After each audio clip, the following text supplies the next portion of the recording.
Va des rétro.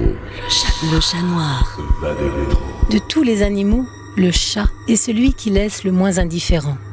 Certains ne pourraient pas vivre sans sa présence à leur côté, d'autres y sont résolument allergiques. Lorsque le chat est noir, les réactions sont encore plus virulentes. Allez, va faire un tour. Il provoque peur ou répulsion irraisonnée. Une superstition tenace consiste à croire que croiser un chat noir sur son chemin est signe de malheur. Comment un simple matou peut-il susciter une telle charge émotive ? Animal sacré dans l'Égypte ancienne, le chat était considéré comme un mangeur de chagrin, à cause de sa faculté à absorber les influences négatives. À sa mort, sa dépouille était momifiée et enterrée dans les nécropoles, à l'exemple des pharaons. Ainsi, a-t-on retrouvé entre le Caire et Luxor un cimetière de chats comportant 300 000 momies. On dit aussi que le prophète Mahomet préféra couper la manche de son vêtement, sur lequel un chat était assoupi, plutôt que d'interrompre la sieste de l'animal.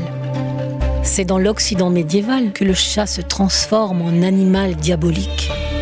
Le chat noir est bien connu pour être l'animal familier des sorcières.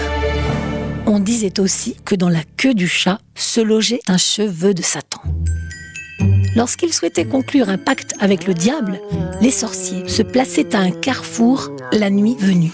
Le démon les rejoignait en prenant l'apparence d'un chat noir. Durant la période de la chasse aux sorcières, qui s'étendit du Moyen-Âge jusqu'au XVIIIe siècle, de nombreux chats furent jugés par le tribunal de l'Inquisition et brûlés sur les bûchers.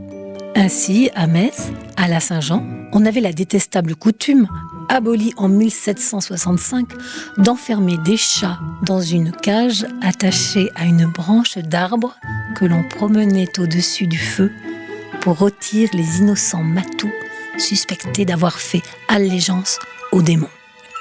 Le chat noir peut également vous apporter la richesse, à condition d'adopter un matagot ou chat d'argent que vous vous procurerez auprès d'un bon sorcier pour une somme modique. Il vous suffira alors de lui confier chaque soir un peu d'argent, ne serait-ce qu'une pièce de monnaie, en lui disant « Fais ton devoir ». Au matin, comme par magie, vous constaterez que la pièce aura fait des petits. Le lendemain aussi, puis tous les jours suivants. En peu de temps, vous serez riche comme Crésus.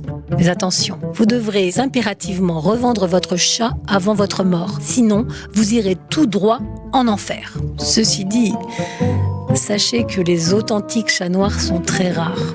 La plupart de ces chats ont une petite touffe de poils blancs sous le menton. Ils sont donc inoffensifs et vous pouvez les caresser sans risquer de perdre votre âme. Va des rétro. Ne laissez pas un chat noir traverser devant vous. En réécouter en podcast sur francebleu.fr. Retrouvez tout France Bleu sur francebleu.fr.